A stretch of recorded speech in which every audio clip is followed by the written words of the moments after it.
council members Mamarato, Lewis, Mealy. Today our committee is holding a hearing on 4 pieces of legislation related to youth mental health, which is the focus of the next stop on the council's mental health roadmap.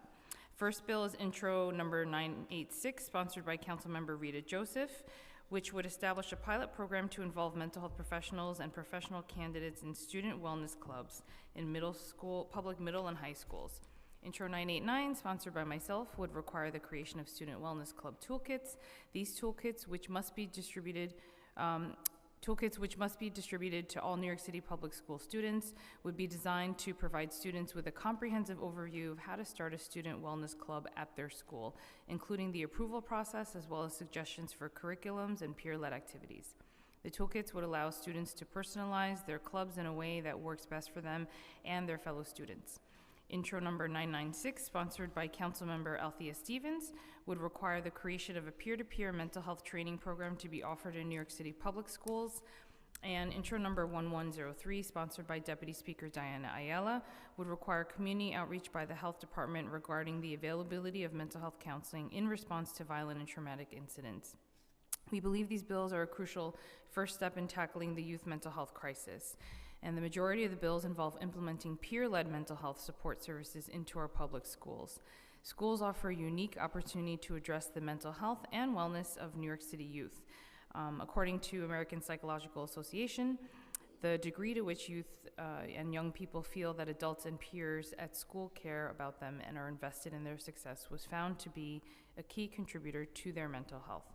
One of the goals of all of these bills is to send a message not only to our youth, but also to school administrators, teachers, school staff, and community members that we hear their concerns and will do whatever it is in the council's power to address this crisis by first and foremost listening to the youth themselves and investing in their ability to succeed. We are excited to receive feedback on the legislation and learn more about how the bills can help address this ongoing crisis. I want to thank the administration, advocates, students, providers, and individuals with lived experience who have taken the time to join us today, and we look forward to hearing from you.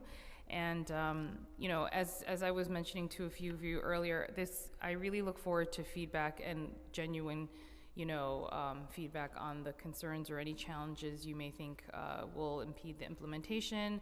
Suggestions to improve it would be awesome. And I'm a huge supporter of anything that is peer-led, especially when it comes to youth. And this was something that we heard over and over again because we had several roundtable conversations with youth as we drafted these bills and also as we move forward with the youth mental health phase of the roadmap. And so I think it's important to hear from providers, from you all as ones who would have to be implementing this, as well as from the youth. And so hopefully it will result in services that we know will really help out our students and meet them where they are, especially in the school setting. So I just want to thank the committee staff who worked to prepare this hearing, as well as my own staff. And I will now turn it over to the sponsors of the bill. Okay, that's myself because Rita's not here. Sorry, I'm just reading the script. This is where I have to get off script. Okay, so Chair Joseph actually wanted to be here, but is stuck in really bad traffic. So she asked me to go ahead and read her statement on her bill, which is introduction 986. So bear with me as I just read her statement. Chairperson Lee and colleagues on the council, I'm thrilled that my bill, Intro 986, is being heard in today's hearing. Intro 986 relates to a pilot program aimed at involving mental health professionals and professional candidates in student wellness clubs in public middle and high schools. This bill would require the Commissioner of Health and Mental Hygiene to develop a 2-year pilot program to engage mental health professionals and professional candidates in these wellness clubs. The Commissioner would make every effort to recruit mental health professionals for voluntary participation and form partnerships with universities to recruit mental health professional candidates. These professionals and candidates would facilitate student discussions and workshops on various mental health topics. The bill also calls for the Commissioner to work closely with the Chancellor of New York City Public Schools to establish the program within these clubs. Additionally, the Commissioner, in coordination with the Chancellor, would be required to submit a report. Oh, I just lost my place, sorry. Hold on. report on the program to the mayor and the speaker of the council and make it publicly available online. This initiative provides a meaningful opportunity to address the critical need for mental health services for our students. By leveraging existing resources, our mental health professionals and professional candidates, we can make a significant impact on student wellness. I look forward to hearing the agency's feedback on the bill and continuing to refine this important initiative. Thank you to everyone who has contributed to bringing this bill to this stage. Okay. So I will now turn it over to Committee Council to administer the oath. Now, in accordance with the rules of the council, I would administer the affirmation to the witnesses from the mayoral administration. Please raise your right hands. Do you affirm to tell the truth, the whole truth, and nothing but the truth in your testimony before this committee and to respond honestly to council members' questions? I do. Thank you. Prior to delivering your testimony, please state your name and title for the record, and you may begin when ready.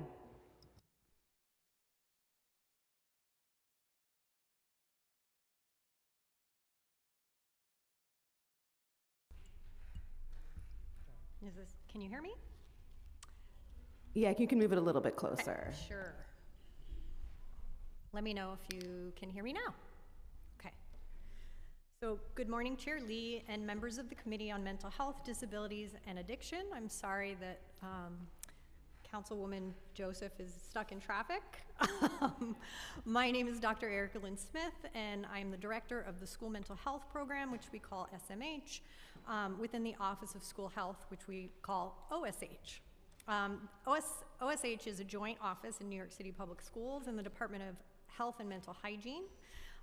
We thank you for the opportunity to discuss introductions 986, 989, and 996 regarding supports around student wellness. I'm joined today by Marnie Davidoff, Assistant Commissioner for the Bureau of Children, Youth, and Families, or SIF, at the Health Department, and Beverly Logan, Executive Director of Counseling Supports, and Amalia Orman, Director of Student Voice from the Office of Safety and Youth Development at New York City Public Schools, or OSID.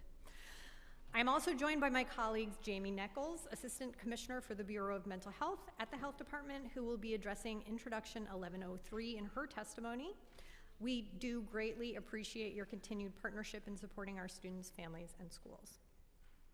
Before I discuss the proposed legislation, I want to provide a landscape of what school mental health programming looks like today across New York City Public Schools. The Office of School Health's School Mental Health Program works with schools in a variety of ways. We partner with multiple offices at New York City Public Schools at the local, district, and central level and share our mental health expertise to design and implement services that meet the unique needs of each school. Complementing the work that New York City Public Schools has done with over 5,000 school social workers, SMH works closely with external partners to bring clinical mental health to schools. We work directly with 548 schools and oversee external mental health providers delivering services on site. We oversee the contracting, operations, and delivery of mental health services. We assist providers in schools in translating policies that impact delivery of mental health services, including the fiscal sustainability of those partnerships. We are involved in the establishment and licensure process for Article 31 clinics in partnership with our children, youth, and family colleagues in mental hygiene and our New York State partners in the Office of Mental Health. There are over 200 Article 31 clinics serving over 150,000 students, with more pending approval. Once approved, these clinics will serve thousands of additional students. Mental health services are offered through Article 31 clinics or community-based organizations, CBOs, that employ mental health professionals licensed to address treatment and supportive needs. Clinics provide traditional outpatient mental health services in schools. These clinics provide treatment and provide a range of individual, group, and family clinical interventions. Services are designed to address different needs across 3 tiers of services: targeted, selective, and universal. Targeted services meet the needs of students that have a diagnosable mental health disorder that require intensive and specialized interventions and supports. Selective services are intended for students that may be presenting or at risk of developing symptoms associated with mental health diagnosis. Many of these services are preventive and reduce the risk of development of a diagnosable mental health disorder. They can be provided alone or function as a support to other interventions from the other tiers. Services can include groups to learn how to regulate emotions or individual supportive counseling. Universal services are more generalized, are provided school-wide, and can include services like presentations and professional development for teachers. Providing mental health services in schools presents both challenges and opportunities. SMH emphasizes the need for a comprehensive approach that includes all 3 service tiers to best support students' mental health. Thank you. As I mentioned earlier, we work hand in hand with the Health Department's Division of Mental Hygiene's Bureau of Children, Youth, and Families, and the New York City Public Schools Office of Safety and Youth Development. SIF and OSH collaborate closely on processes involved in operating a licensed mental health clinic in a school.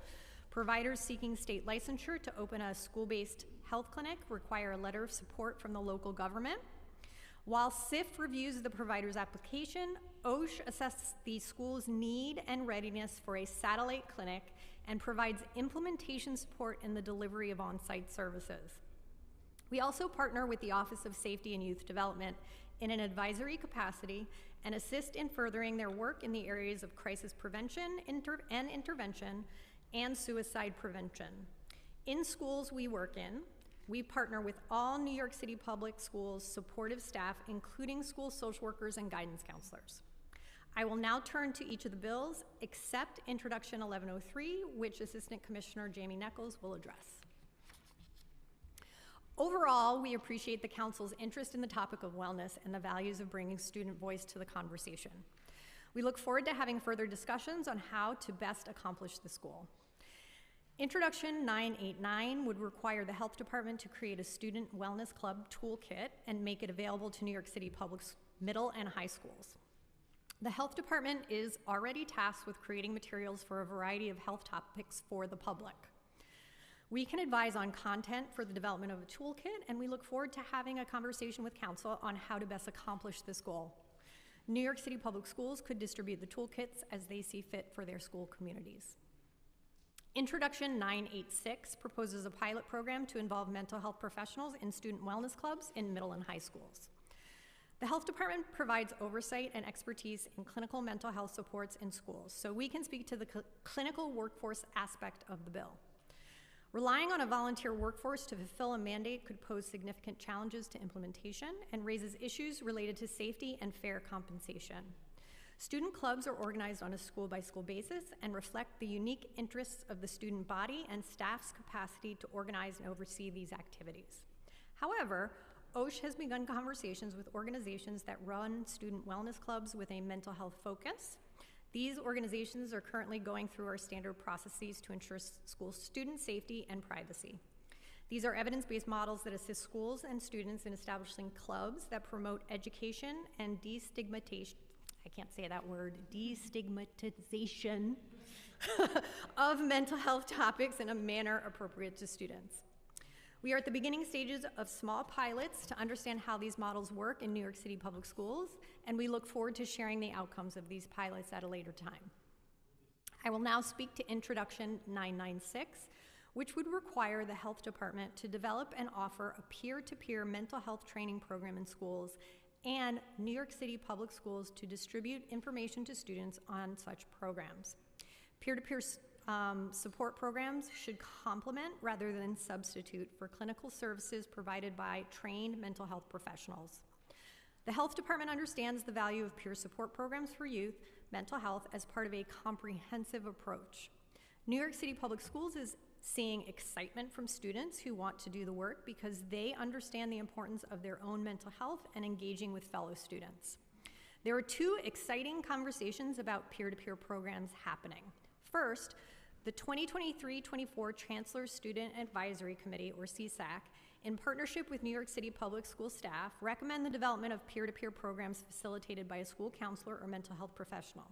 We look forward to, secondly, teen mental health first aid training that teaches teens to listen without judgment to their peers and seek adult support when needed are part of the conversation. We look forward to speaking with council to determine ways forward for student proposals like this to come to fruition, ways to support promising peer-to-peer programs currently in pilot phases through processes in which students feel seen and heard. The Office of School Health, the Health Department, and New York City Public Schools are committed to supporting the mental health and well-being of our students. Thank you for the opportunity to testify today. We look forward to collaborating with the Council and New York City Public Schools to strengthen youth and mental health initiatives. I'm happy to answer any questions. Thank you. And before we move on to Assistant Commissioner, we want to just recognize Councilmember Abreu. And then, sorry, go ahead.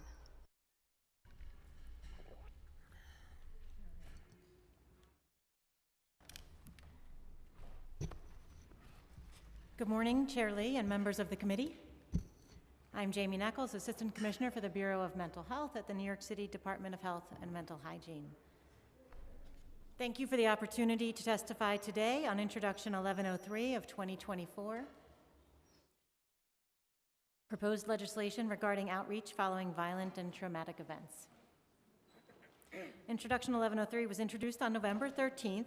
We've reviewed it, but have had little time to discuss with our agency partners. That said, we have some concerns regarding the legislation. We understand that violent and traumatic events take a serious emotional and physical toll on individuals and communities. The Health Department supports a wide array of mental health services: 988, mobile crisis teams, youth mental health services in schools, teen space, and much more. The Health Department is constantly working behind the scenes to better understand community needs and tailor our response system. Generally, we have concerns about implementing a one-size-fits-all response to traumatic events. Each person and situation is unique. We recommend an approach that offers choice and control to the person who experienced the trauma. This could be done through a 988 brochure or a palm card that encourages New Yorkers to call, text, or chat NYC 988 counselors or peer support specialists if they need someone to talk to following a traumatic event. NYC 988 is available via talk, text, and chat any time of day, any day of the year. 988 counselors and peers are trained to listen, provide emotional support, and help to identify the next best step for each unique situation. For many people, confidential telephonic support feels safe and is a convenient way to cope with their distress.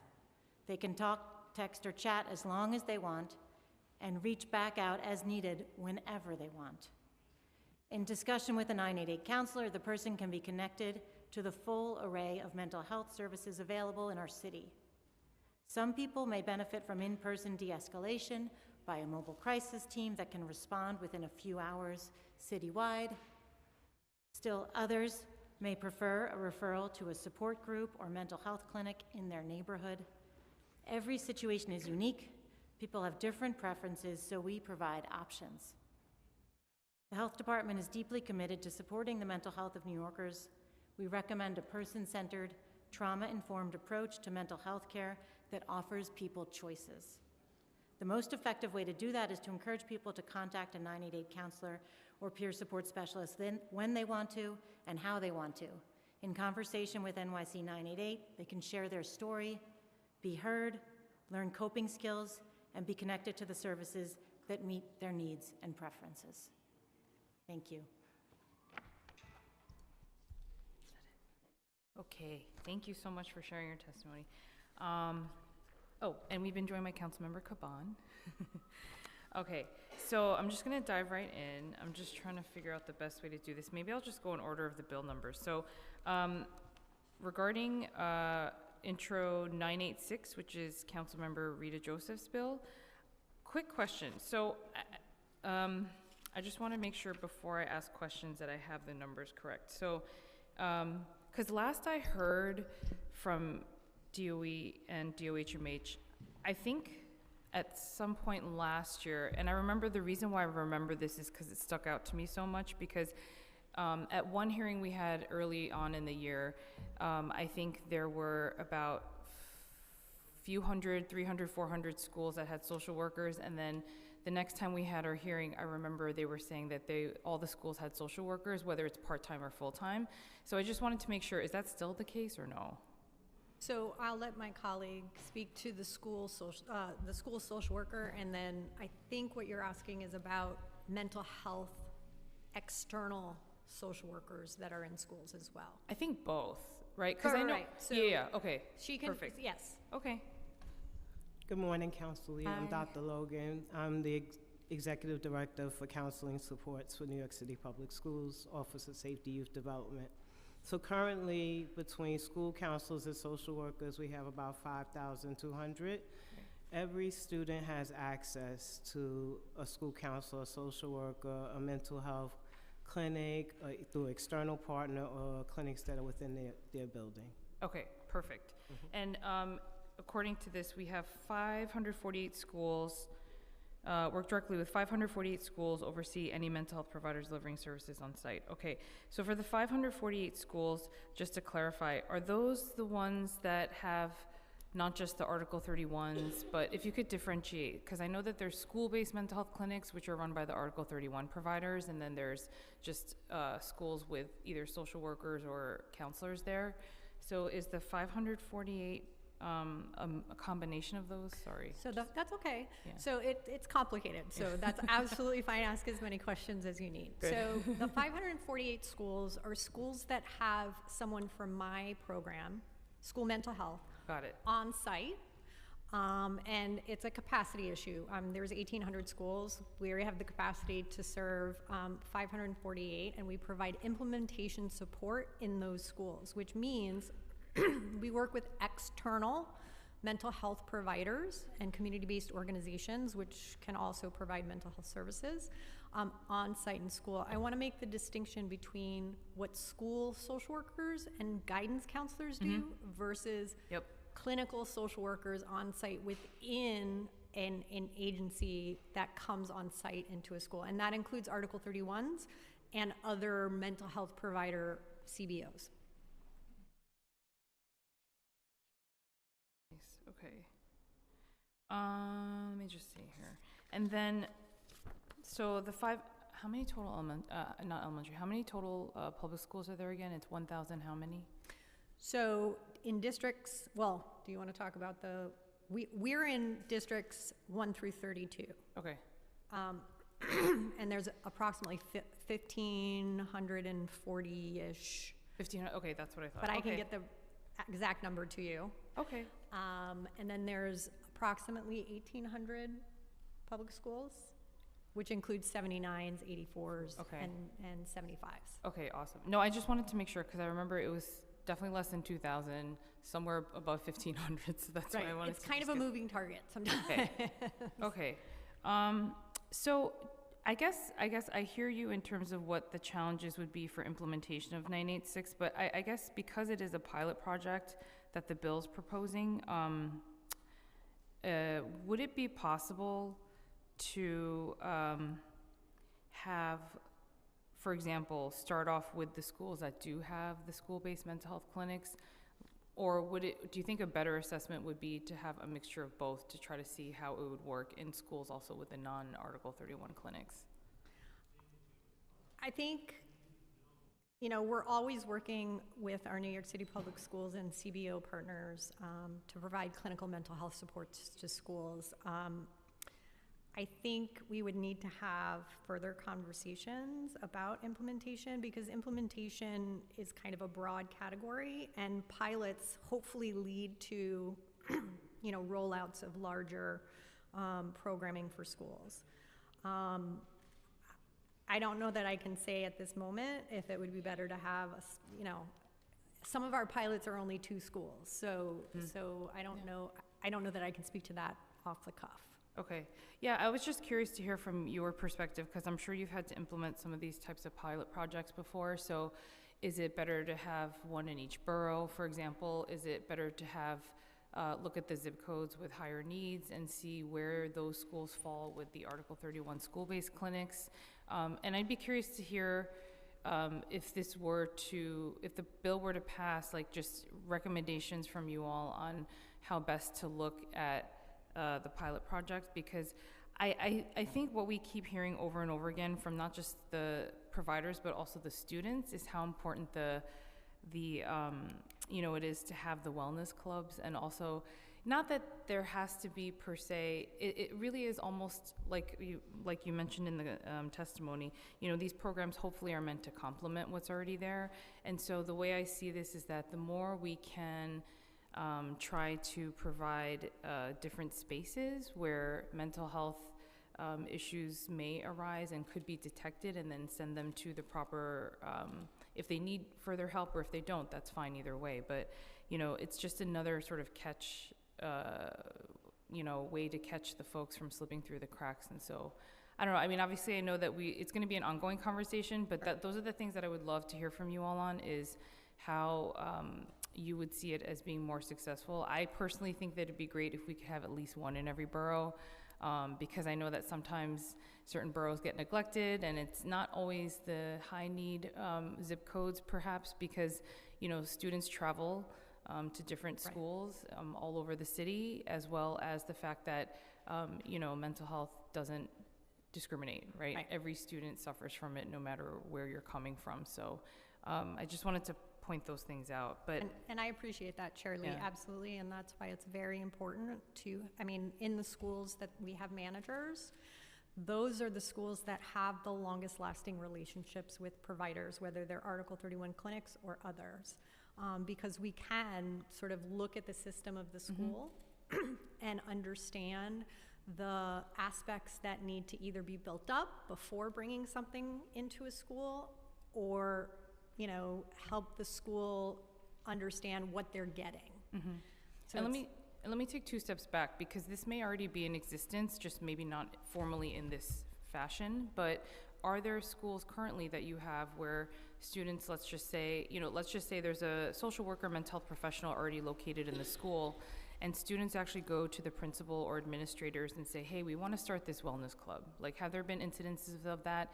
And maybe we could use that also as a model for this type of pilot project. So I invite my colleague from New York City Public Schools, Amalia Orman, and she speaks so wonderfully about student voice, to sort of respond to that. I would think the best ones are student-driven and led, so. Yes. No, and they come up with such great ideas. We have implemented other programs that they have come up with, so. Okay. Perfect.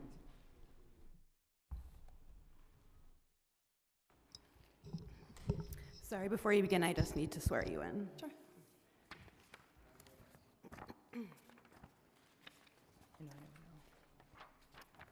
Please raise your right hand. Do you affirm to tell the truth, the whole truth, and nothing but the truth in your testimony before this committee, and to respond honestly to council member questions? I do. Thank you. You may begin. Okay.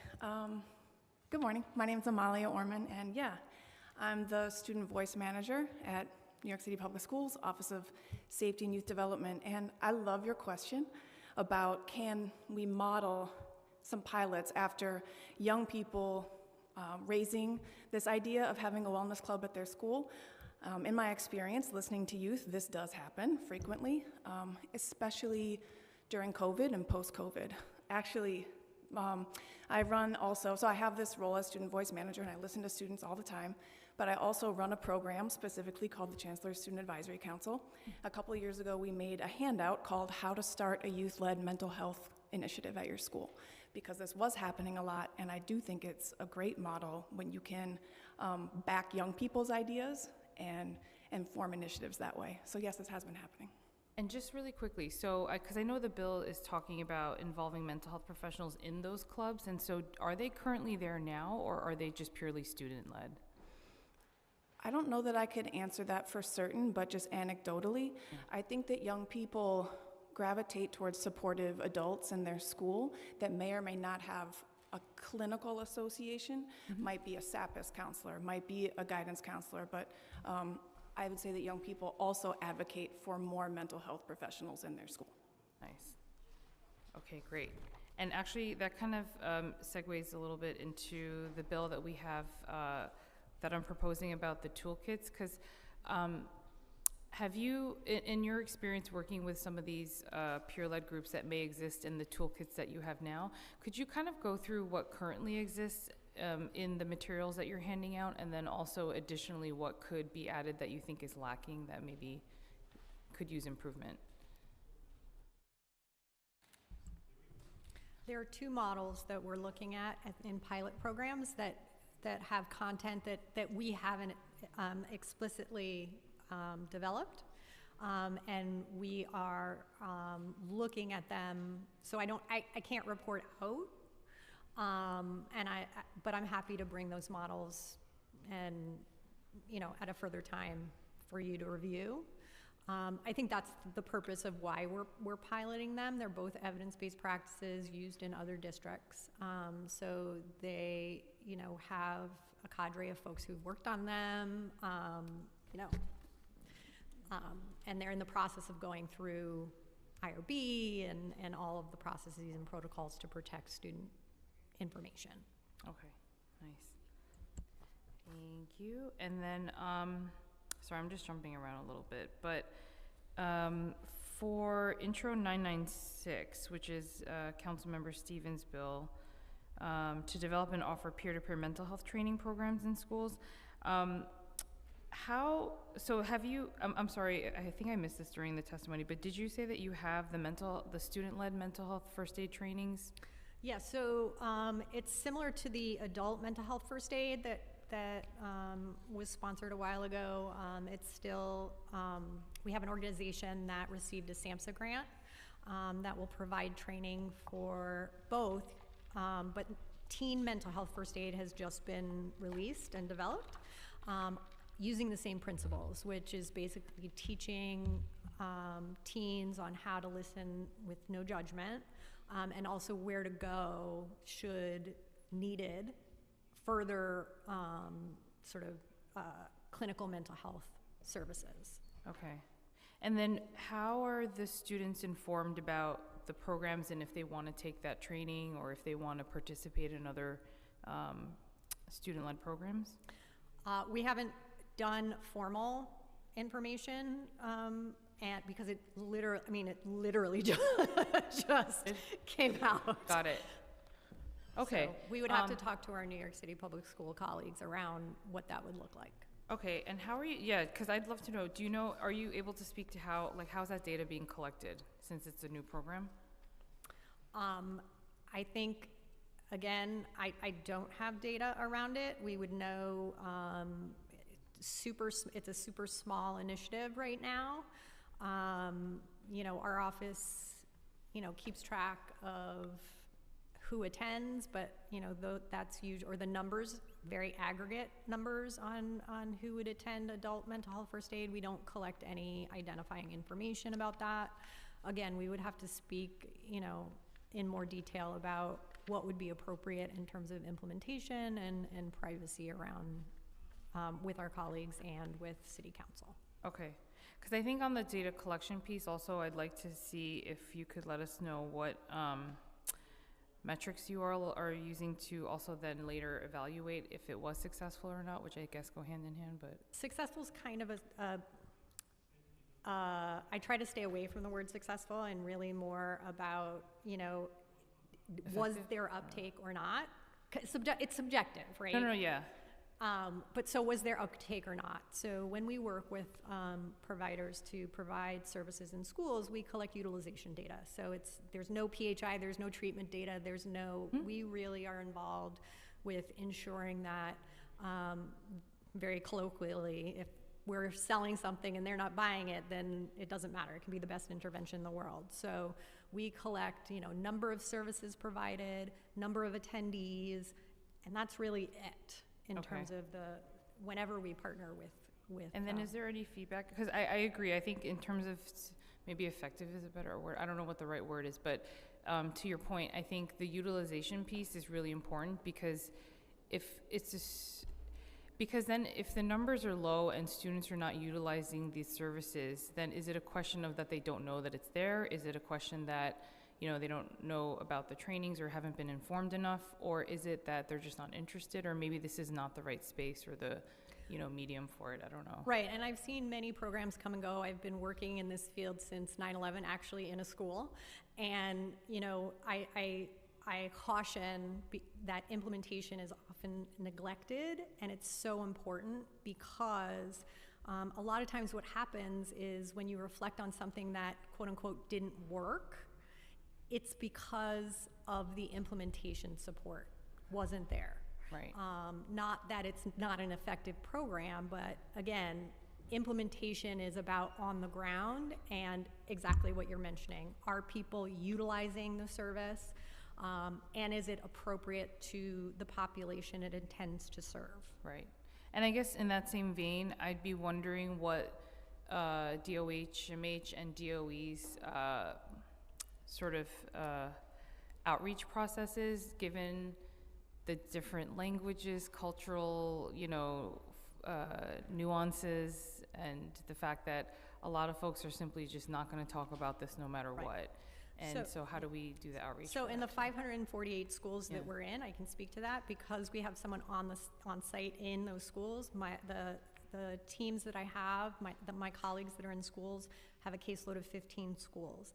They know their schools, they know their principals, they know the providers that are on site, and we can look at using that data if there's blips. And what I mean by a blip is if there aren't any referrals, we can speak both to the DOE, or I'm sorry, New York City Public Schools staff who are on site, and we can also speak to the providers and really come together to really understand if there's not if the referral process is working, and that's what really sustains programming. Having that sort of conduit through which both parties can come and talk about their concerns or things that aren't working, and then we can fix it. And so it's very important to any implementation process. Okay. We've been joined by Councilmember Joseph. Hopefully I did your statement justice by reading it, but, and if you have questions, just let us know if you want to ask. Okay. Okay, so let me just ask a couple more questions, then I'll hand it off to colleagues to also ask, and then we can do other rounds if necessary. But to the 1103 bill, I actually think, and maybe this is just the way I'm reading it, so I totally agree with all the things you're doing with the 988 and letting folks know through, oh my gosh, I'm blanking, the online web text. Through the Notify NYC? No, what is it? TeenSpace. I'm sorry. Yes, TeenSpace. Sorry, I had a brain lapse for a second. Yeah, so TeenSpace, which are all really good things that I know that the city has been trying to work on and implement.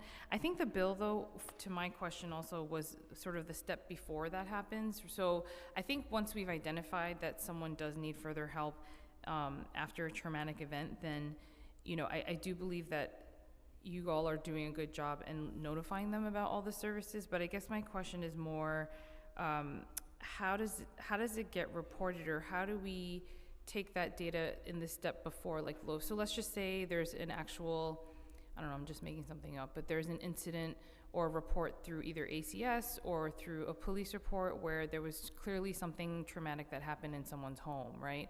Then how does that data get translated to then, or handed off to you all, and how does it get sort of recorded is, I guess, my question, or reported?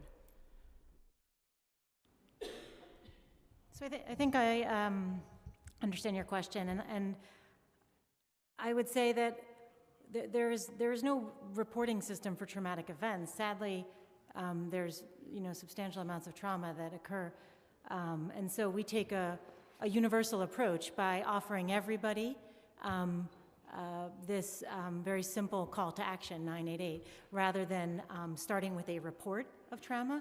Assume that there is trauma occurring in our city, and offering people a convenient way to reach out whenever they want. So not a report-based system.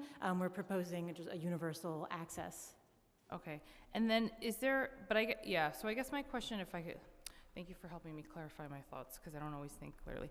But how do we, is DOHMH proactively, let's just say there's a shooting that happens in the community or in a school, or something that has an impact in the local community. Is DOHMH or any agency or DOE, are you all actively going to the families of those communities to say, hey, by the way, these services are available to everyone? Is there a way to streamline that, or to better communicate that? I don't know.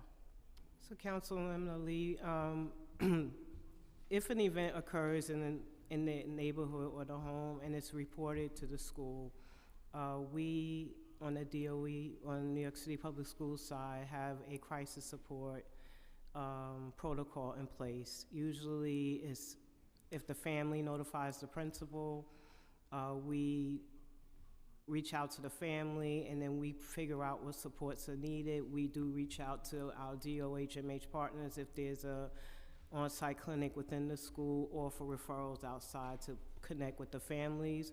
We also have a very good partnership with Preventive Services through ACS. So it's another avenue that where we support families in that manner. And I can add a couple more points to that. Beyond the school-based work, the health department has two programs that address violence and our mental health response. The first, hospital-based violence intervention program, reduces or aims to reduce the risk of readmission for violent injuries among patients who are admitted to hospitals following non-fatal assaults. And so this is a bedside conflict mediation to follow up to a violent event. And secondly, we have a strong messenger project which provides mental health support to the city's largest violence response issue, the Cure Violence program. So we provide mental health support to the Cure Violence credible messengers. Okay. And then, right, so that's good. And then do you all work with other providers in the community that are non-school based just to sort of, because I would imagine something that's more traumatic that happens community-wide, is there, I guess, a natural network of people that you reach out to, whether it's nonprofit organizations? Because I would think with the Cure Violence stuff, there's a lot of other partners that you probably work with. And then just if you could sort of discuss what the partnership looks like, I guess, between DOHMH and NYPD, for example. Is there reporting that they all reach out to you on, for example, once something like this happens in the community, and then does that get translated into outreach? Or I guess I'm just trying to figure out in terms of the flow of communication, how that works when incidences like that happen. Sure. So the health department, we respond to requests for joint operations with other city agencies to provide the health strategy and outreach with community members and using CBOs to sort of leverage our reach. I'll leave it at that.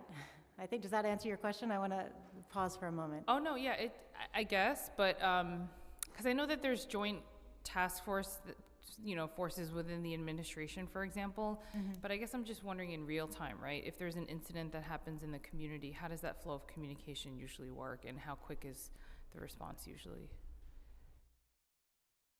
So the police department is not making referrals to the health department at this point. There will be joint operations when a sort of a larger community level issue is needed. I think what we're proposing here is using brochures and palm cards to give people the choice to reach out when they want to. Not everybody wants somebody knocking on their door at a given time frame subsequent to a traumatic event, right? People process these things differently, and we want to give them control over the situation. Yeah, because they may see the palm card at that moment and say, this is not for me, and then a month or a week later realize that they want to reach out to somebody. And I guess my question is, how do we just make sure that they have that in their hand or have that knowledge in their hand? Because, in that moment, they're probably not even thinking about it, but, when it sort of settles, how do we make sure that they have access to those services? So, okay. Councilmember Joseph, do you have questions you wanted to ask on your bill? Okay. Sorry, or, okay. Thank you for being here. Just want to shout out the crisis department. When we call, you always show up at schools to make sure you're supporting our students. And I know recently we had a tragedy in one of our schools and you showed up, and thank you for embracing that young man who needed it more than ever. Thank you for that. I have a couple of questions around teen space, right? I know parents have been complaining, and I know advocates have as well, around privacy issues. How are we addressing that privacy issue around teen space? I invite our colleague, Assistant Commissioner Marnie Davidoff. to answer questions around teen space. Okay. Thank you.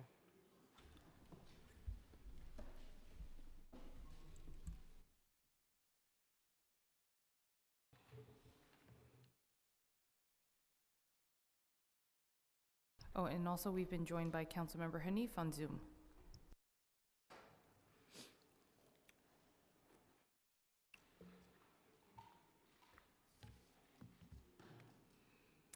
Hi, I just need to administer the oath. Please raise your right hand.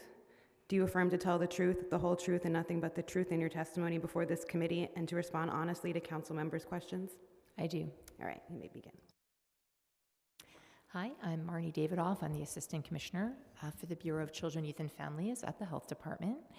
And we take privacy concerns extremely seriously, and we are in the process of having conversations with our provider partner to take a look at their systems and follow up on concerns that have been raised. So we are in the process of doing that right now.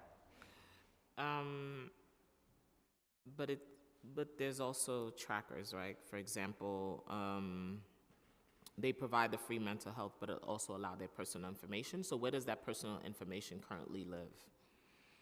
I'm so sorry. Can you repeat the question? Where does their Where does the track? Is there any type of ad trackers, cookies on this ad that would track the New York City students?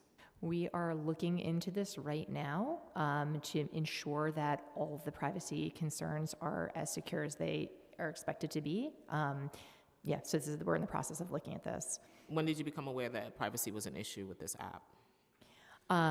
We received some outreach by advocates. I'm sorry, I don't remember the exact date of the concerns raised. I'd be happy to get back to you on that. There was a letter sent on September 10th to the mayor's office, to DOE Chancellor, to DOHMH, and the commissioner, raising this concern. Mm-hmm. So now we're in November. Where are we?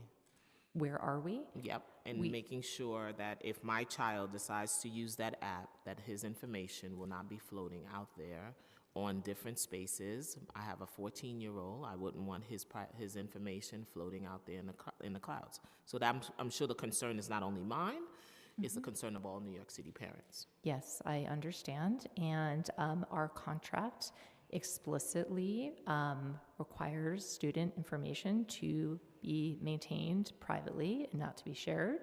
And we have been working extensively with our provider partner to ensure that that is being enforced and implemented as we'd expect it to What's be. the timeline on that? I can't give you an exact timeline right now. I'd be happy Able to to get back write the committee and give them the information. See, what I'm asking is I'm not asking for Councilmember Joseph. I'm asking for every single parent across this city that would use this app.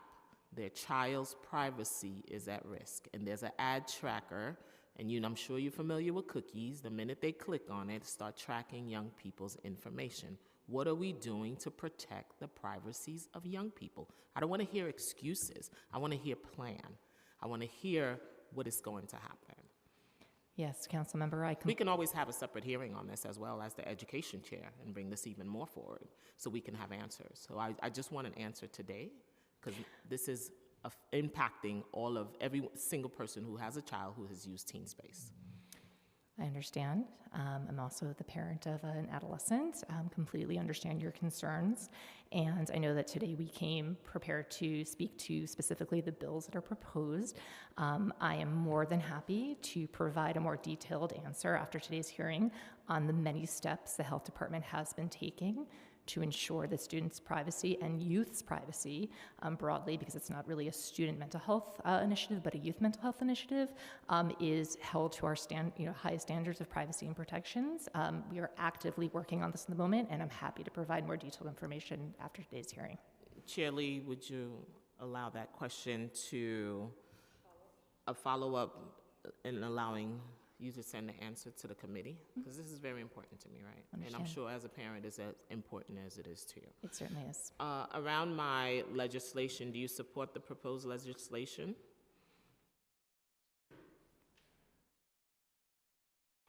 Are we okay? Yeah, I'm just looking, there's so many numbers, they're very confusing. So I appreciate just a moment. And that's for DOHMH to develop a pilot program to involve volunteer mental health professionals in student wellness clubs? Correct, in public and middle school. Yes.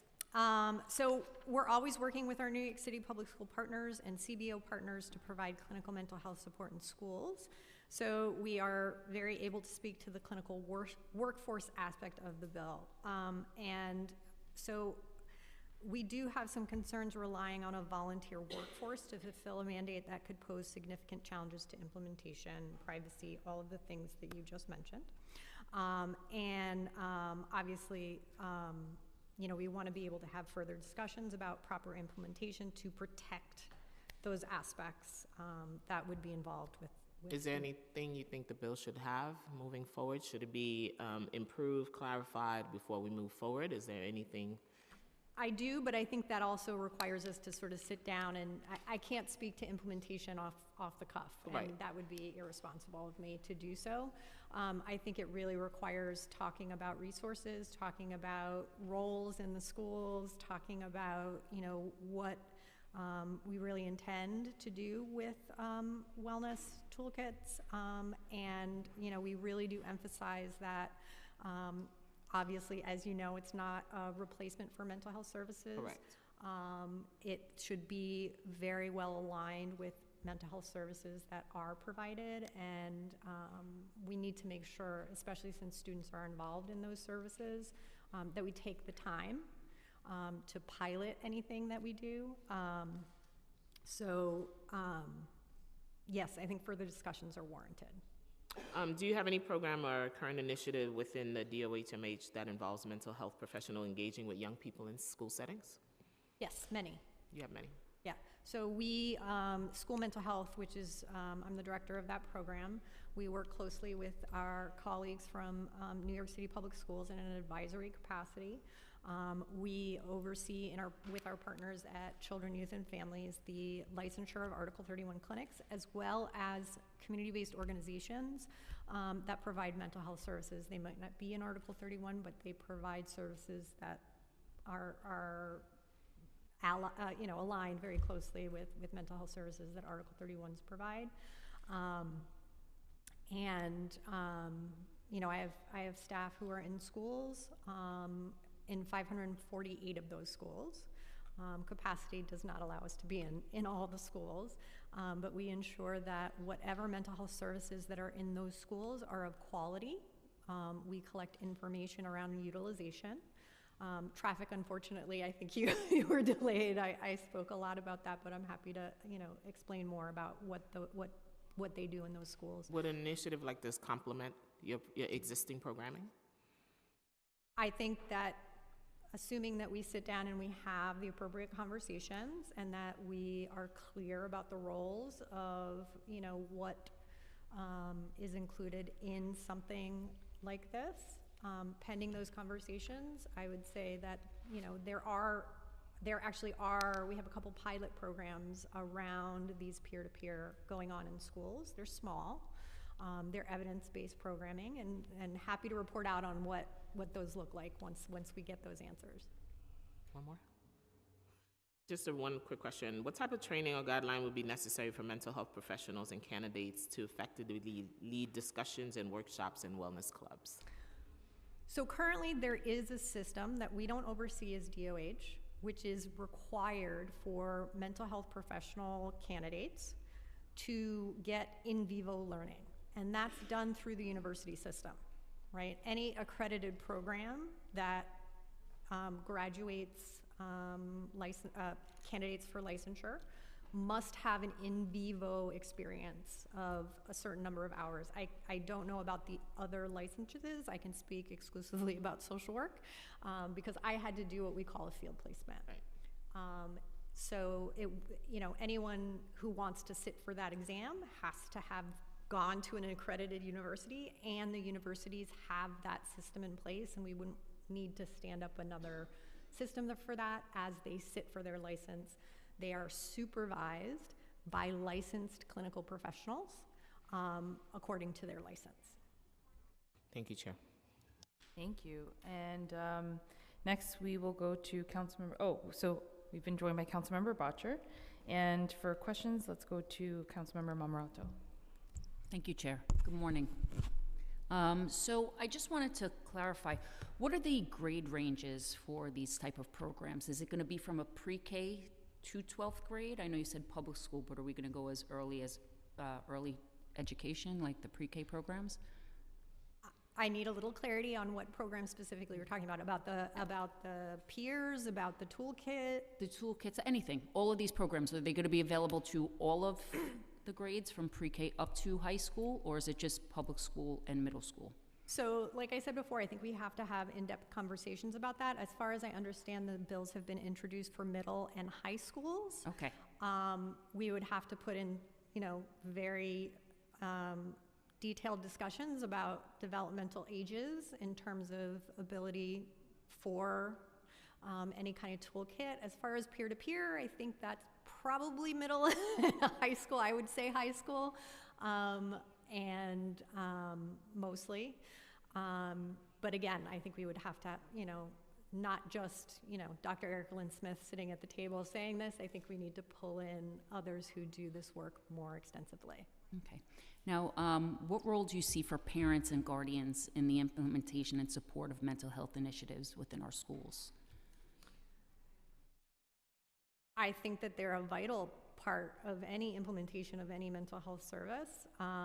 Again, I don't work with parent engagement in New York City Public Schools. Okay.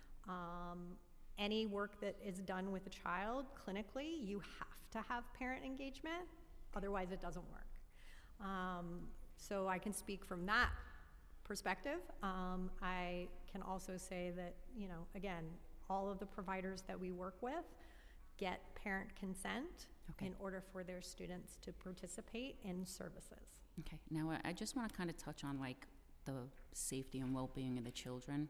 So when you do have peer-to-peer or individual sessions, will these be recorded without Absolutely sound? not. Everything so will be when we visual? talk about peer-to-peer, right, that's exactly what I'm talking about. I'm talking about exactly defining what it means to be peer-to-peer. Middle schools are 11-year-olds. That's not, that we can't really sort of substitute mental health clinical services through peer-to-peer work. Okay. Peer-to-peer work looks more like, if you know anything about adult mental health first aid. It doesn't teach people to be clinical mental health providers. What it does is that it helps educate individuals to understand what mental health is and is not, right? It doesn't train them to be clinicians. It doesn't train them to provide treatment. It creates awareness and mental hygiene around what the system looks like, how you seek help, and what peer-to-peer is intended to do is not replace clinicians at all. Anytime we talk to people who want to get into schools and work with students, we make sure that there is a component of having someone on site through the sponsoring of these types of clubs that is the adult who is either allied with mental health or is a mental health professional, to be able to guide students to listen without judgment to their peers, because adolescents developmentally rely on their peers more than they do adults. That's just nothing we can do about that. But we want peers to be able to guide their friends to the supports that they may need. But these will be recorded. Anything like any interaction? No. There will not be visual recording? No, there is no treatment associated with this. This is not a treatment service. And then when you do have individual sessions and it gets to a point where they do have with a therapy, clinician. a clinician, yes. Sure. Will it be recorded visually? That depends on, obviously, any clinician is both by ethics and by HIPAA law, right? Protections are insured for privacy. No, I understand HIPAA. I understand HIPAA. I have a healthcare background. Any recording that is done for purposes of the model, they receive consent from the parent and assent from the child who's participating in the service. It varies by provider. I can't speak to every. But you don't visually record sessions when it's a closed-door session or private? Me personally? In the school, within the school system? No? You're acting like I'm like, like this isn't like a serious question. No, it is a serious question. I just can't speak to every single school. What I can say is, I mean, New York City Public Schools, we know the state requires that any sessions that take place have to take place in a private space where no one can hear or see what is being discussed. I don't know of any recording that is taking place in any sessions. And if I'm just speaking on the protection of children being in a room privately with an adult. Whether there's consent or not consent, things can still happen, and that's what I'm just trying to touch on to see if you guys have In terms of it. the schools that we're in, right, the 548, any provider, because we have managers in schools, if anything like that were to happen, we would know about it. And we ensure and we follow the state. That's why we Not have, always, not always I know about That's it. why we work with our partners in the state Okay. that have oversight in these issues. Yeah, so you're talking about, sorry, just to clarify, because you're talking specifically about the Article 31s, which are licensed by the state. Or is that what you mean, or the ones I just that think are? that if there's any kind of private session, I just want to know what the accountability is as far as like young children being in a room and an adult alone, whether there's consent or not from a parent. I'm just trying to understand. There must be consent with parents, from Yes. the parent, and there must be assent from the child. Any information shared to the exclusion of safety to the child or others because of mandated reporting is private. It's private, it's protected like any other health information. Okay, all right, thank you. Okay, does anyone else have questions? Eric, no? You have no, okay. Okay, so I think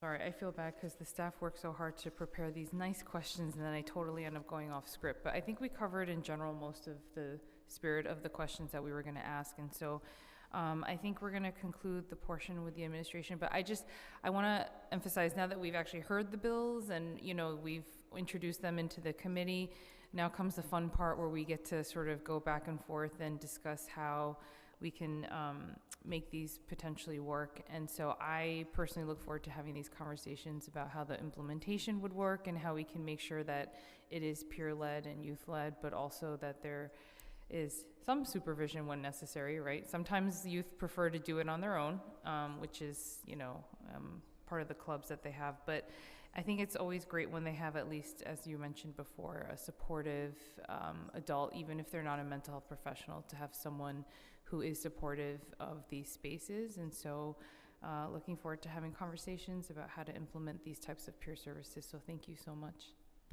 And we'll move on to the public testimony after this. Thank you.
Okay, so I'm just going to read the little disclaimer. So I'm now opening up the hearing for public testimony, and I want to remind members of the public that this is a government proceeding and that decorum. As such, members of the public shall remain silent at all times. The witness table is reserved for people who wish to testify. No video recording or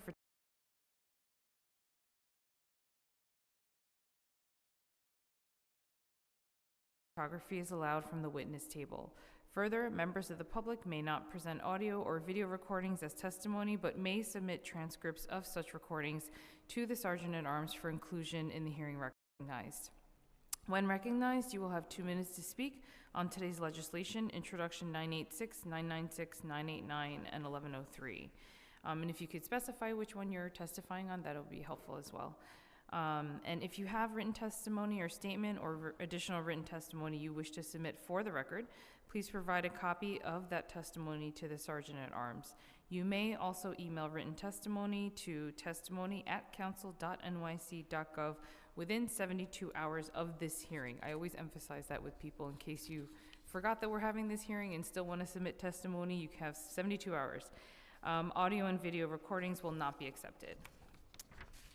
Okay, so in person, we're going to start with our first panel. Okay. Amber Song from Asian American Federation, Adeline Zhao from Garden of Hope, and Bella Park from Korean American Family Service Center. So if you guys could approach the dais table.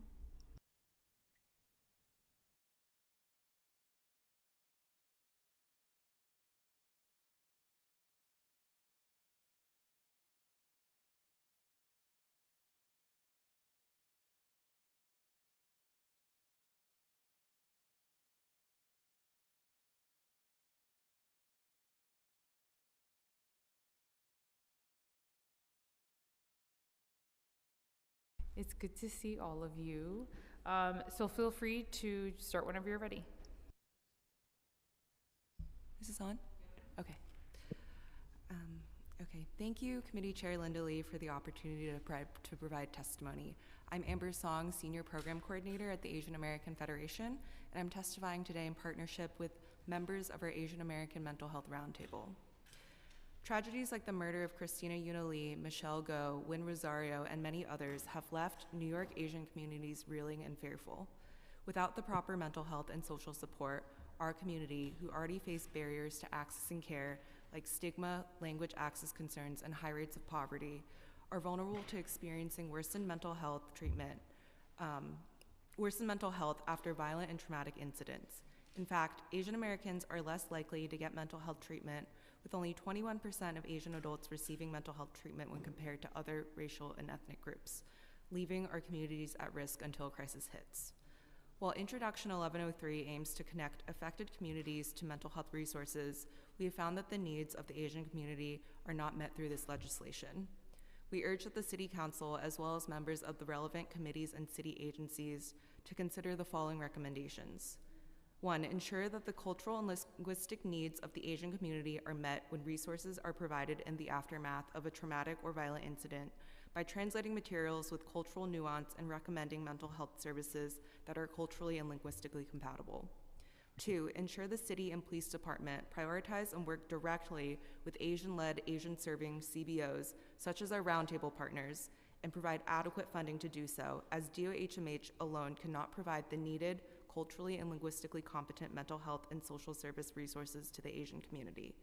And 3, ensure the city invests in Asian-led, Asian-serving CBOs so that they can continue to provide culturally competent and linguistically competent care by allocating flexible funding to build their capacity and services to retain and develop their workforce, to do outreach, and to continue to provide life-changing services to the Asian community. AAF will continue to do our part to meet the needs of the Asian community with our roundtable partners. Thank you for the opportunity to testify on this crucial matter. Sorry, and we have the testimony that gives more detail on the actual bill, so Yes. Thank you for that. Okay. Thank you. All right, good afternoon. Good afternoon, Chair of the Committee and Council members. My name is Bella So-Young Park, bilingual counselor at the Korean American Family Service Center, where we serve immigrant survivors and victims of domestic violence and sexual assault. On behalf of KFSC, thank you for providing the opportunity to testify today as a member of the Asian American Federation's Asian American Mental Health Roundtable. We are here to bring attention to the critical mental health needs of New York City's Pan-Asian community as the city considers the passage of Introduction 1103. This bill has the potential to address long-standing mental health disparities in our communities, but only if the cultural and linguistic needs of Asian New Yorkers are intentionally prioritized throughout the implementation. New York's Asian communities face unique mental health challenges and barriers to accessing care due to stigma and cultural and language barriers. Asian-led, Asian-serving organizations like KFSC and our roundtable partners are essential to breaking down these barriers and bridging the gap between underserved Asian New Yorkers through culturally and linguistically competent mental health services. Yet too often, these organizations are expected to shoulder the burden of providing care without sufficient investment from the city. For example, many of our partners receive referrals from the Department of Health and Mental Hygiene without receiving the necessary funding to expand capacity. City agencies often lack the cultural competence to serve Asian communities effectively, turning instead to community-based organizations like us, KFSC. While we are proud to play this role, it is unsustainable without proper support and care. To ensure that Introduction 1103 delivers the intended benefits to Asian New Yorkers, the city must invest in Asian-led, Asian-serving CBOs from the outset. This investment will enable us to provide the culturally and linguistically competent mental health services that our communities desperately need. At KFSC, we have seen firsthand how culturally sensitive care can transform lives, providing holistic, culturally attuned support that empowers individuals to heal and thrive. In closing, we urge the city to adopt Introduction 1103 with a commitment to prioritize collaboration with Asian-led and Asian-serving organizations. The unique needs of New York's Asian communities demand nothing less. Thank you for your time and consideration.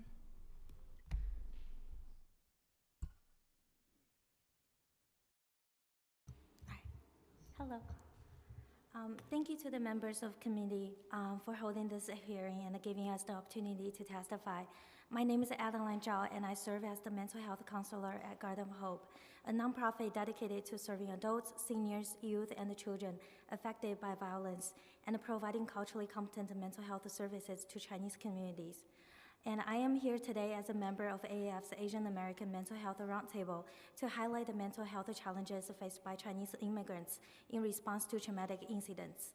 As the city considers the passage of Introduction 1103, it is vital to recognize the urgent need for culturally competent mental health support. Violent events leave lasting emotional scars, leading to anxiety, depression, and post-traumatic stress disorders. However, many in Chinese communities remain unaware of available resources due to stigma, language barriers, and the mistrust of institutions. And in fact, only 20.8% of Asian adults with mental illness received treatment in 2020. At Garden of Hope, we've seen firsthand how culturally specific, language-accessible services make a difference. In 2023, we provided trauma recovery services to 1,071 adults and 317 children, with 94% of adult clients having limited English proficiency. Our team of 21 bilingual staff members delivers culturally competent mental health services that break down barriers and promote well-being. Trauma impacts individuals differently, depending on age, culture, and personal history. It is essential that mental health resources reflect the diversity.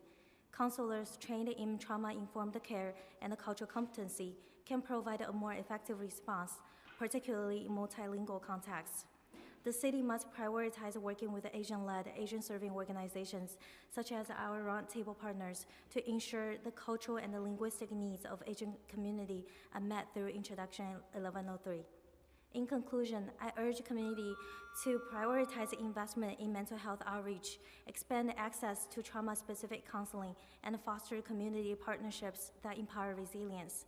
And together, I believe that we can mitigate the long-term impact of violence and foster hope and healing. Thank you. Thank you all for the work you do in the community. I know each of your organizations very well. I just have a couple questions related to 1103 and your perspective as providers in the community.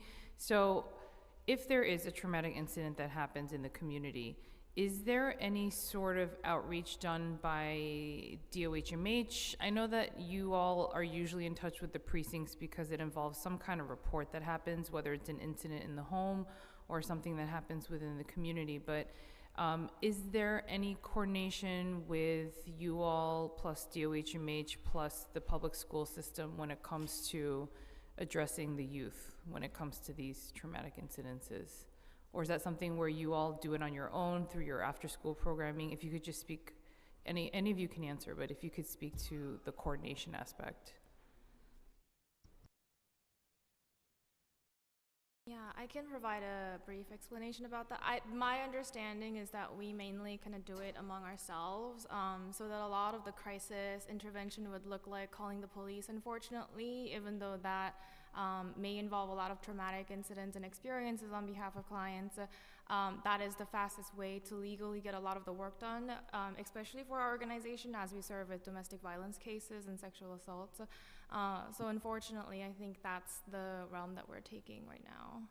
Okay, and then usually I feel like it's involving the parents, but then the youth sometimes are sort of the I don't want to say afterthought because that's not necessarily true, but it's often focused on the adults if there's like a DV between the partners. And so obviously that's going to have a very traumatic experience on the family, the children. And so for organizations like yours, I guess I'm just trying to get at what the sort of coordination is, because a lot of these bills that we're proposing, we want to make sure that the outreach also is being done from top down. I know that you guys are working on the ground, but I'm just curious about what the outreach looks like, if at all, with the Department of Health to you guys as providers working with the families. I can also talk a little bit about like what our organization has done so far. So we do have the Children and Youth Program, and within the Children and Youth Program, we have a team of youth interns. And usually, what we have them do is we do collaboration with all of the schools that the youth are from, and we will go to the schools and talk about mental health and talk about how to respond to incidents, and to just do a little bit more like public psychoeducation on that matter. And that's like what we have been doing so far in terms of like collaboration with the school at that level. Okay, that's good to know. Do you guys have questions at all for the panel? No? Okay. Okay, I think that's about it. Thank you. Thank you so much.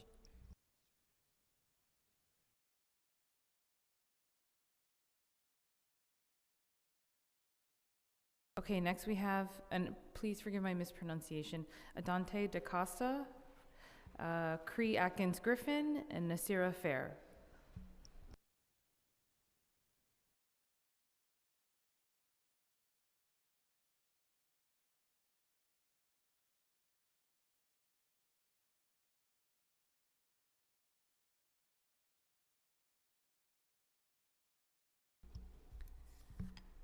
Thank you all for being here. Feel free to go in whichever order, start whenever you guys are ready.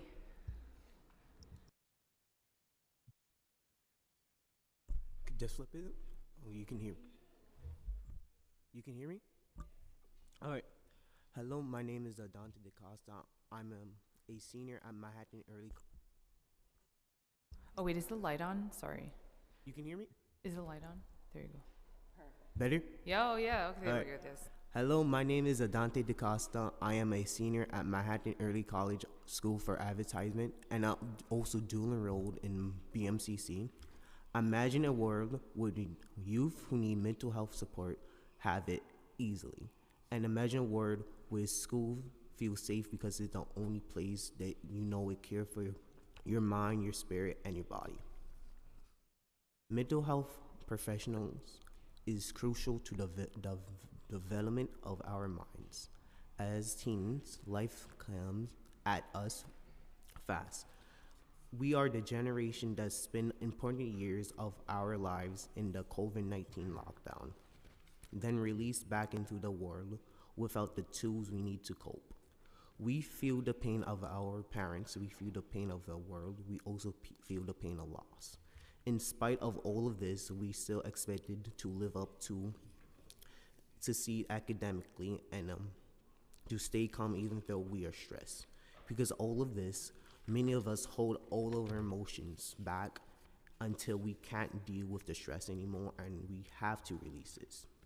My friend was one of these kids whose emotions became too much to bear. He expressed thoughts of suicide and even attempt. We are lucky that we still have him here because he was unsuccessful. My friend is one of many teens who experienced thoughts of suicide in the New York public school system.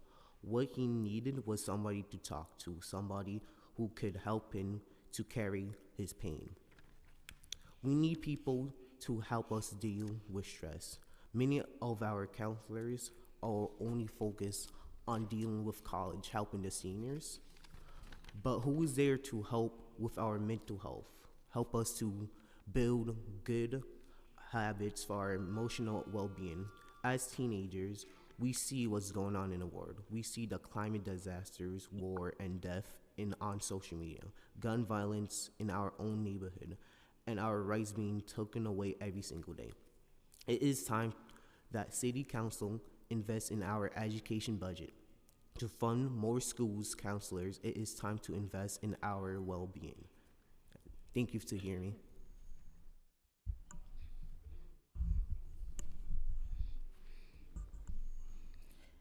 Hi, my name is Kriakis Griffin. I'm 18 years old, and I am a senior who currently attends Repertory Company High School for Performing Arts, and I have experienced what it's like being a high schooler for the past 3-4 years because I am telling you it's very stressful, and it's hard to manage because I feel like the city neglect many schools, especially schools like mine, which is in District 2. But we are a current low budget school that creates fundraisers and put on performances in order to raise money to keep our school going because we never had much material to keep us lifted despite maintaining 100% graduation rate and students who try to best maintain a positive school environment, but somehow the city still fails to present us with things needed like wellness centers, which are necessary in those schools because once you get to that stage of life in school, you feel stressed and you feel discouraged. And I've been through those stages many times, especially the year I'm in right now with colleges and staying on top of everything, graduation, all that stuff. Many of us, we don't have that much to talk to or express emotions or feelings. And there's a lot of kids who struggle to maintain their mental health because of the lack of social workers. And I recently lost a friend last year due to the lack of mental health because he didn't have no one to talk to. And it's not the first time I've been through someone who took their own life because of mental health and the lack of no help. So wellness centers are important, especially in the schools like Durga Marshall's Academy or AP and Randolph. Those are mainly our targets that we do. And then every student in school should have access to a person that they feel comfortable talking to and expressing their emotions and feelings to. As council members, I know you have hope or at least empathy in your heart to make this possible because it could be your kid struggling the same way I was struggling, and you could put a stop to it by funding wellness centers in our schools. Thank you. Hi, thank you so much. So you just heard from two of our young people in our liberation program at the Brotherhood Sister Soul. I am a youth worker at the Brotherhood Sister Soul, and we'd like to thank you for the opportunity to testify today. For over 25 years, the Brotherhood Sister Soul has been at the forefront of social justice. We've been educating, organizing, and training to challenge inequity and champion opportunity for all. We have a focus on Black and Latinx youth. BROSIS is where young people claim their power with learning about their history, identity, and community to build the future that they want to see. BROSIS also provides around-the-clock support and wraparound programming, making space for Black and Latinx young people to examine our roots, define their stories, and awaken their legacy. All youth deserve safe, high-quality, holistic, and positively transformative educational experiences. If we believe in equity and want to create the futures all New Yorkers deserve, we must build within our schools systems of accountability, restorative justice, and behavioral management that do not include the NYPD and holistically support student success. Our vision for education in New York Public School includes safe, restorative, and healing environments where all students have the opportunity to learn and grow. To meet this goal, we must equitably resource New York City public schools and defund the tactics that push out marginalized students. We implore New York State and City elected officials to create a budget that prioritizes student mental health and puts New York public schools on a path to fund student-to-student support staff ratio of 1 to 100. Since I'm running out of time, I will say that we finish. Don't worry. We are hoping to, we're hoping to increase city and state funding, especially in using federal COVID relief funds. I'm trying to finish this up quickly. So instead of funding surveillance, the surveillance that we were talking about earlier, namely Go Guardian and other student surveillance systems that we've seen in schools, we implore City Council to invest in wellness clubs and wellness centers, services that we provide at Brotherhood Sister Soul that should really be provided within schools. Thank you. Thank you. So really quick question. How many schools are you located in currently? So the Brotherhood Sister Soul is actually a community-based org. We have a building on 143rd, West 143rd Street, yeah. Okay, so they come to you, it's not that you're, okay, got it. We also work with schools. We have chapters within schools. I don't work with a chapter. I think, how many chapters do you know? Oh. Sorry, I'm an active member of 4 years there. We have the Brotherhood members, we have us, the Liberation Program, we have Gaia, we have Sister Soul, we have the Wellness Club, and we have many different organizations. Yeah. It's a whole bunch, and Yeah. it's a place where they provide for mainly students of like color and Latinx who like feel like the school system have failed them, so they teach them like kind of, I don't want to say the right way, but they teach us history that we'll never learn, like abandoned history that they want to get rid of. Yeah, so we work with multiple schools within the schools for the Brotherhood and Sister Soul chapters, yes. So real quick question for Adante and Cree. So when you were going through, I guess, the experiences and challenges with your friends that were experiencing suicidal thoughts or mental health issues, did you feel that, like, I guess my question is, were you able to talk to anyone in the school admin? Were they supportive? Was there sort of a natural just gathering that, you know, of group, like a kind of like the peer groups that we're talking about today? Was there sort of something naturally that happened there? Or did you face any challenges along the way or resistance? Just out of curiosity, yeah. For me and my friend and our guidance counselor, who is a licensed therapist, we all came up to him saying, let's talk about this, because one day he just texts all of us a note, like a suicide note.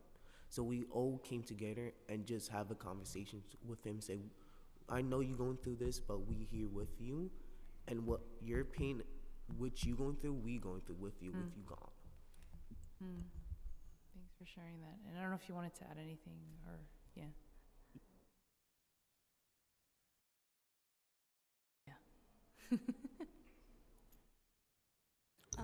Actually, that's a great question because it just reminded me, my freshman year, I did started an open ears club in my school because I go to school who are kids who go by non-binary or different sexual orientation, and they feel like they're not welcome. And so open ears, I was the founder of it, but I did stop it because I myself had a mental health crisis I had to deal with. So before I could help others, I had to learn how to help myself. But I am starting to open up open ears before I depart my high school years. It was mainly just where kids could come together, talk about their feelings, help each other, uplift each other, do small activities, you know, just make each other feel welcome and appreciated and accepted, because acceptance is a huge thing and not a lot of people is granted of it. So I always wanted to make sure everybody had that type of acceptance. I love that. Can I add add something small? Sure. They're also starting a wellness club in the Liberation Program at Community Heights Academy for Health. Sorry, CHA is the acronym. And they are a school with a high suspension rate, extremely high suspension rate. And so that we're partnered with that school now to start a wellness club. And then, did you have any barriers starting the clubs that you guys had in your schools? Challenges, yeah. My biggest challenge was not having a lot of people, because I feel like some people are just afraid, or even some people are just lazy, and I feel like some people even feel like your voice not to be heard. Me personally, as an outspoken person, I feel like your voice should always be heard, because you should have feelings. Your opinions should matter to others too. People should know how you feel, because it's not fun being in that shadowed box, because I'm never a person who's in there, but I know people who have been in there. So it's like hearing your voice, it just makes me feel good, because it helps me understand better as a person. And like, I'm sorry, I don't know how to like put it in, so yeah. Did you have any challenges, Adante? For me, my challenges when we would try and like talk to a friend, my friend was actually try to get him sitting down and open up, because mainly because we all have that ideology about like, this is my problem, I'm going through this, I had to fix this. But we said we all together. If what happened to you happened to me, what happened to all of us. So don't hide. Just try to express your emotion with all of us if you need help. I think we've been hearing from young people also, and educators that we work with, that a lot of the challenge comes from the administration not being on board also, and looking to turn to suspension as the solution before engaging in any restorative approaches. And so it would be a lot easier to implement wellness clubs if it were more of a policy that every school had to have a wellness club, or to have a restorative justice approach before suspension became an option. What did you want to say? Can I add in something actually about suspension? I have myself served a superintendent suspension, and it was more of I was out of school for 2 weeks, so I was missing out on a lot of work. I was emailing teachers to help me catch up, and unfortunately I wasn't able to do that, so it became a huge drop in my grade. And I feel like that's why we really need them wellness, is because as a kid like me who has served time for almost 2 weeks out of school, I feel like it's not fair that it's fair that I'm serving my consequence, but it's also not fair that I'm kind of also missing my education too, because I do go to school for one reason, and that is to learn. Thank you so much. I just want to say thank you to all three of you for being here and for testifying and having that courage and vulnerability to do that in your schools, because it's not easy. So clearly you guys are natural born leaders in your own spaces, and I just hope that you all continue that. And if it's okay, I know I'm giving myself and my team more work, but I would love to follow up with you afterwards, because I'd be curious to hear what you guys have to say in looking at the materials that are currently being given out with this, and the school kits that we want to do with folks creating their own clubs, because I feel like you guys have done it, and I'm curious to just see what you all have done and what you do, as well as giving us feedback on what you think about what we're trying to do. Okay, so hopefully you don't mind if I reach out. Thank you.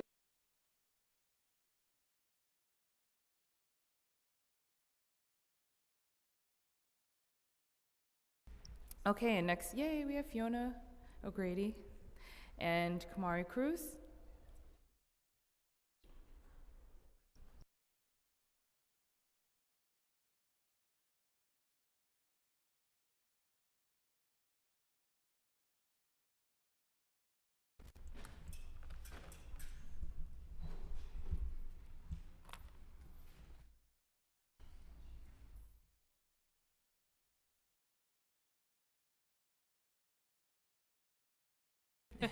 We magically Already appeared. Yes.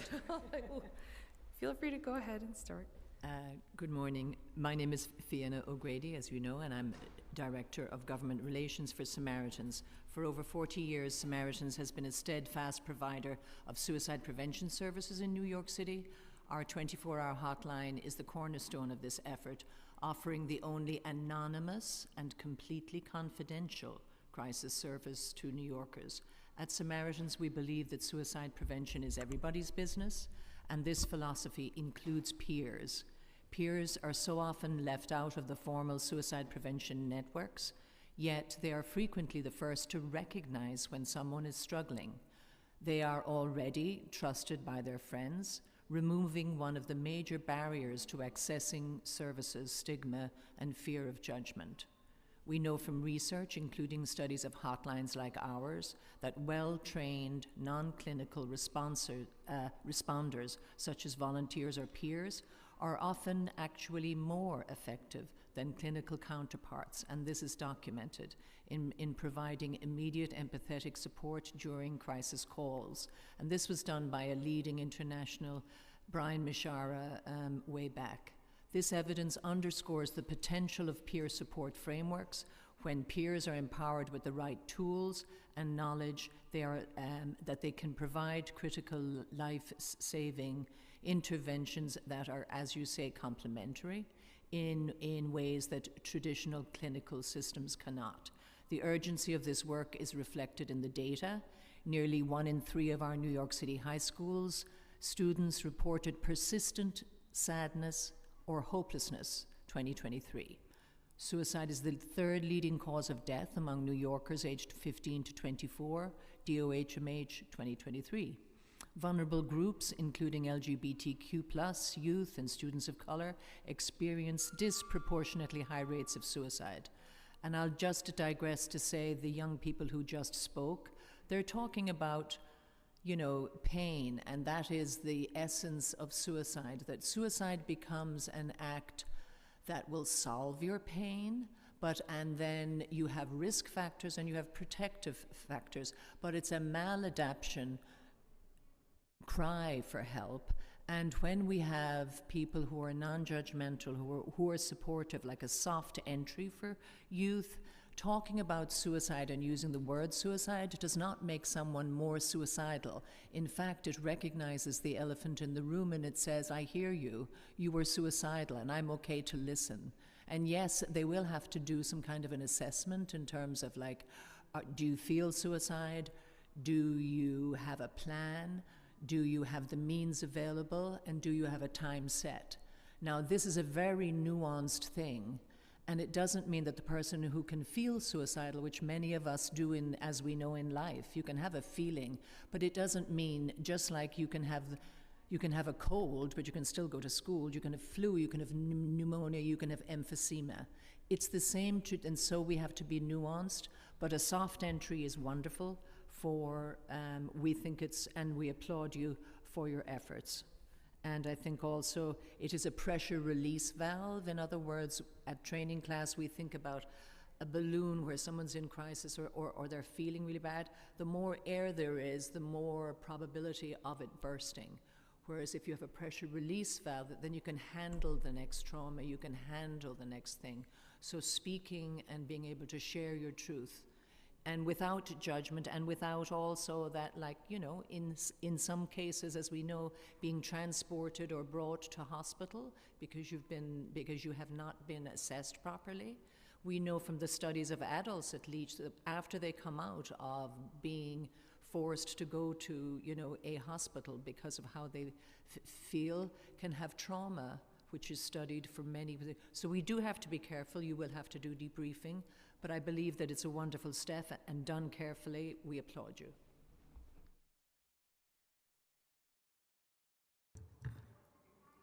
Hello, good morning, and thank you for the opportunity to speak today. My name is Kamari Cruz, and I am the Director of Education and Public Bereavement Services at Samaritans of New York, and I am here to express our strong support for peer-based mental health initiatives. We believe that they help to readdress and reshape some of the mental health support we have in schools and offers much needed relief to overburdened school staff.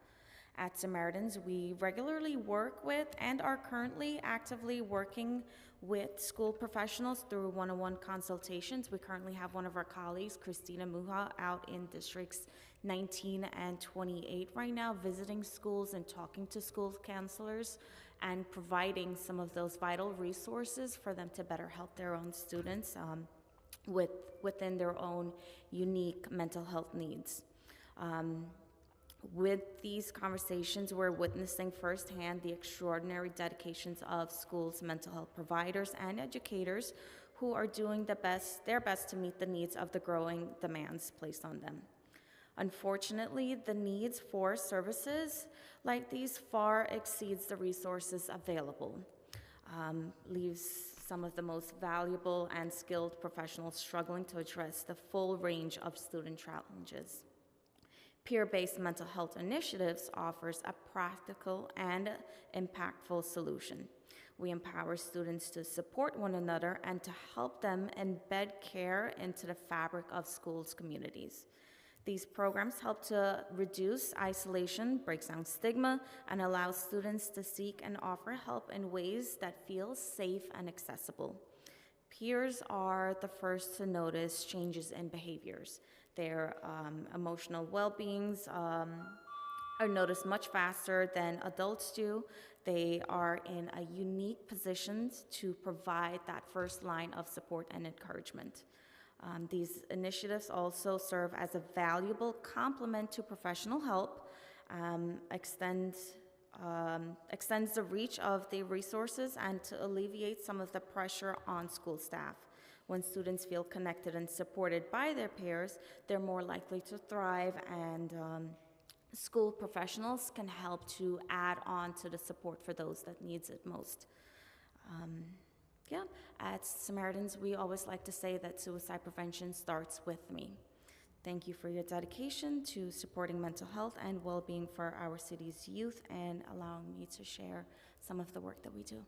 Thank you so much. And of course, Fiona and Kamari, for all the work that you do. And I would love, as we start, going more into the weeds with the bills, I'd be curious to get your feedback on them as well. And you know, obviously, where to reach us. And so we always look forward to your partnership and input. So thank you for the work you do. Very good. And I think I forgot to add that just look at referrals as well, because Yes. referrals are often about the person who's taking care of someone, because it feels good to give something sensible, and you think, whew, did that, But if you look at adults, I think it's up to maybe 80% of referrals are not actually followed through with. So I'll leave it at that. Yeah, and I think that's my biggest question I always have with the city agencies. I mean, it's outward, needed. right? Is how are we tracking that? Is there a way to track it? Number one, are we tracking it? And then also, how is that handoff being given to you all as the providers on the ground? So, yeah, that's something that is a good point that we'll look out for. So, thank you. Okay, and next we have our last in-person panel. We have Marcel Bass from CACF, Braden Wan, also from CACF, Zane Tilley, and then Sharon Brown Jeter. So if you all could come up.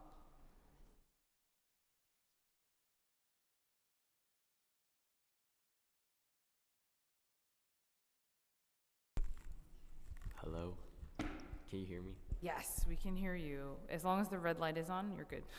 Okay, good morning. First, I want to thank Chair Lee for allowing this conversation. My name is Braden Wynn, and I'm a senior at Bard High School or Early College in Manhattan. I'm also a youth advocate at the Asian American Student Advocacy Project Mental Health Campaign Team. ASAP is CACF's citywide youth leadership program. Before I joined ASAP, I had no idea what mental health meant. I had no clue what a social worker was, nor did I know we had one in school. I only started to understand how important mental health was when a friend started venting to me about their problems, but I still did not see how mental health connected to me. At first, I was embarrassed for not knowing, but soon I realized it is because schools don't embrace mental health care. Schools would have newsletters saying mental health is important, but never fully explain why. And it's not only that when it comes to the importance of mental health, the actions of schools say otherwise. In schools, there is a heavy emphasis on academics. Teachers ask if we understand the content, guidance counselors ask what classes we want to take, and no one asks how we are feeling. This makes me feel unappreciated for who I am, as if my grades only matter. As an AAPI student, I'm taught to keep my feelings to myself because it is personal. But after joining ASAP, I think otherwise. I have feelings about many things in life around what happens in our community. My friends do too. However, we don't really talk to each other about our feelings, and sometimes I'm not sure how to start the conversation around mental health wellness because schools focus so much on academics. As an AAPI student, I also do not feel a sense of belonging or a community at school. I want more than just cultural celebrations or cultural clubs. At ASAP, we want to make sure our schools can foster an environment where students feel safe and comfortable about who they are, and where all students can feel seen and valued, While I think that a wellness club and toolkit are good ideas to start, I have several concerns. Without an understanding of AAPI community and history and inclusive curriculum, how can these toolkits be inclusive of all students? The model minority myth portrays many AAPI students as academic machines, and these stereotypes can only be resolved with systemic changes, including an inclusive curriculum. Additionally, I think privacy is also a concern when it comes to wellness clubs. I'm not sure if I would be able to trust others to understand my feelings and not judge them. Even with the mental health professional support, I'm not sure. Schools overall do not have or encourage a culture of care and understanding, so it feels ineffective to put that expectation only on a few club members rather than on the school system itself. The toolkits and peer-to-peer mental health programs put extra responsibilities on students and would only serve a small portion of the students across the city. We want to see systemic changes that would result in long-term impacts on the school environment. The mental health team at ASAP aims to address the root causes of mental health barriers and challenges AAPI students face. As of now, we want to see data on students and teacher demographics disaggregated because the AAPI community is so diverse. Without disaggregated data, how can schools see the needs of students? Without an inclusive curriculum and an increase in school social workers, we are still not ensuring all students can see themselves and have someone in school to talk to when they want to. We believe that the 3 introductions are a good start, but the city must do more. Thank you.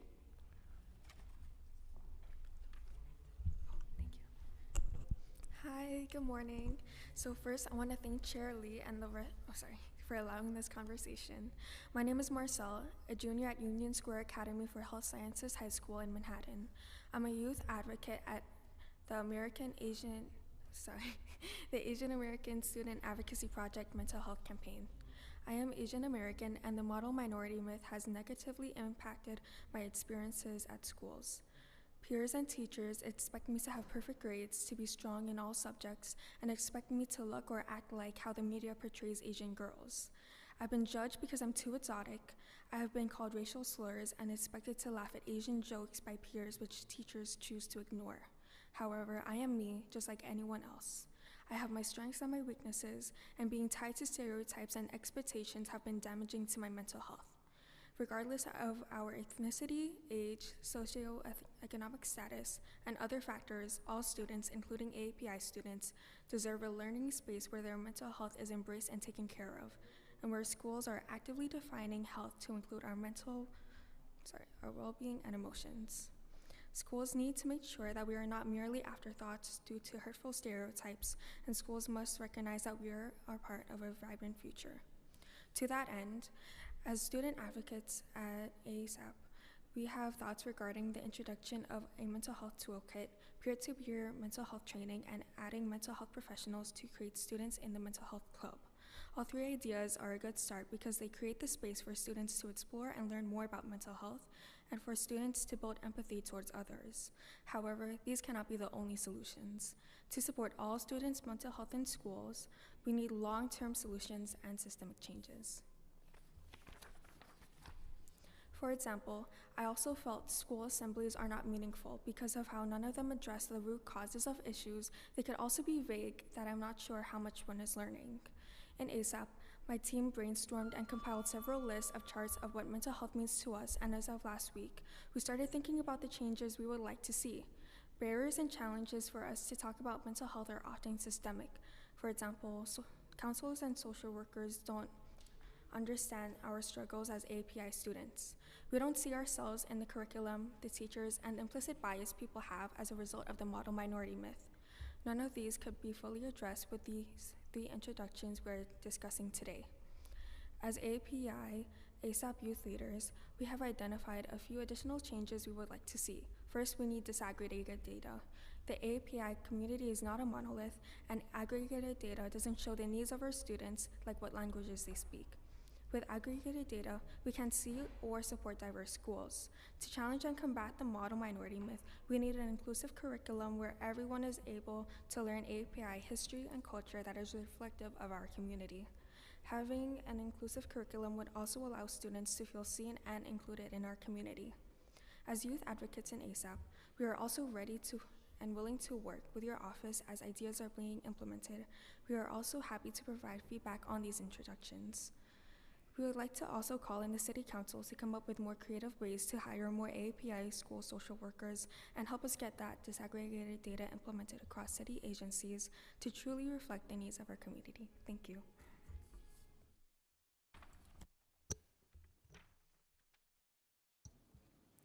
Hello, my name is Sharon Brown Jeter. My contribution to this hearing is, first I would like to say, remember Israel, defend Israel. We need the hostages released and let Yahweh's people go. Okay, as far as mental health is concerned, we can no longer have Islam as part of mental health and the Roman Catholic system as mental health. We see that it has failed. When people enter into the mental health system, they decline. There is no getting better in this mental health system. We have determined that the Bible is going to be mandatory in all facets of around the world. They are implementing using the Bible. The Bible speaks about the mind.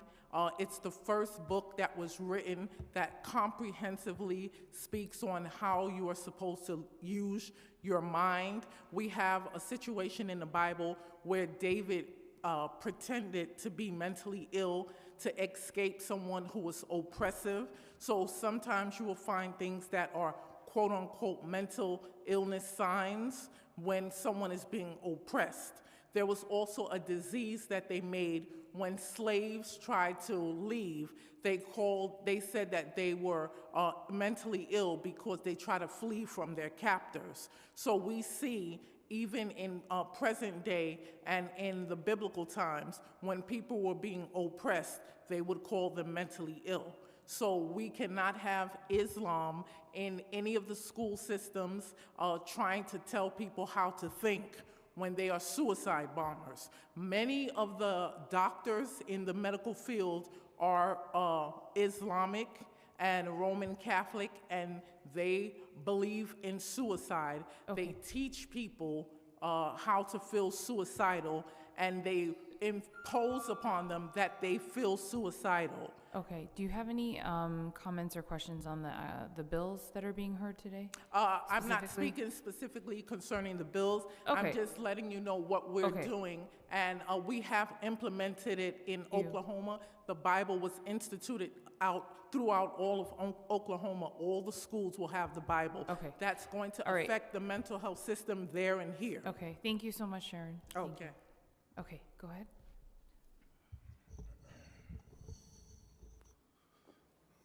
Good afternoon, Councilwoman. My name is Zayn Tilley. I'm the Youth Council Co-Coordinator for Advocacy at Degrees NYC.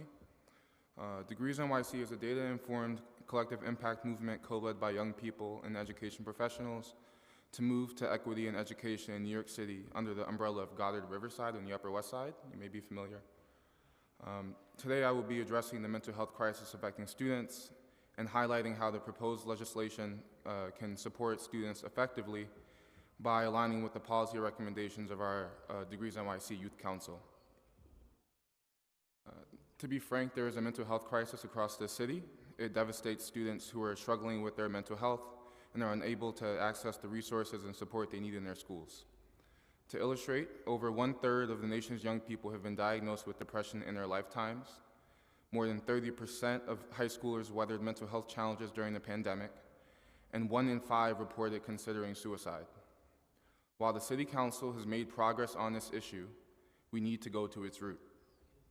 Since 2020, mental health has been a policy priority for Degrees NYC. Our recently published Student Ready Schools and Campuses report found that 71% of respondents expressed that their schools needed to offer more resources to meet their needs. 43% of interviewees reported that students face mental health challenges on campus due to rising violence, discrimination, and punitive actions by professors. Degree NYC's mission is to ensure that all New York City schools and campuses are student ready. Violence, discrimination, and punitive policies exacerbate these challenges, leaving students unsupported. To build a student-ready education system, we must invest in student well-being to help them thrive academically and personally. The Degrees NYC Youth Council supports several bills in this legislature. To be specific, we support Introduction 0989, calling on the Department of Health and Mental Hygiene to create mental health toolkits for student wellness clubs. We support this bill, but ask that these toolkits are made accessible, digestible, culturally competent, and multilingual. Excuse me, I'm just going to go for a little bit longer. We also support Introduction 986 and 996. Bill 986 aims to pilot a program pairing mental health professionals with school wellness clubs to lead discussions and workshops. And Introduction Bill 996 establishes a peer-to-peer mental health training program, equipping students to support their peers. We support both of these initiatives because they center youth voice, foster peer-to-peer connection, and develop student leadership skills while directly addressing mental health challenges the students are facing. Lastly, Introduction 1103 mandates that the police department notify the Department of Health and Mental Hygiene of violent events within 24 hours. We support this bill with the condition that it includes hiring mental health professionals to connect affected students to resources and provide personalized guidance throughout the referral process. This recommendation also aligns with the goals of experts in the field like the New York State School Counselor Association and the New York Association of School Psychologists, who advocate for collective care teams to be mandated in schools. Thank you for lending me your ears today, and thank you for your time. Degrees NYC is proud to support legislation like the ones presented in this testimony, that can contribute significantly to student readiness in our city's education system. Thank you again. Thank you all, and I would just say I totally agree there needs to be more mental health professionals with diverse language capacity, which is why I encourage all the youth to think about going into social work, because it's a great field to enter into. We need more, we have to build the pipeline for sure. And as you know, I think the curriculum for both of you from CACF, I think is mentioned, that's something that we discussed at on a panel separately with AAPI youth, and not just actually the AAPI youth, but from different communities, about how the curriculum also in the schools is a really important factor in just really educating our students, and also hopefully to build tolerance and just learning more about each other's cultures, right, and communities that we're coming from. So I thank all of you for your input, and we'll definitely take that back as feedback for sure when we're looking at the bills and your suggestions. And I love the fact that Degrees NYC is also with Goddard, right? And so, obviously we love the work that they do in the community as well. So thank you all for being here.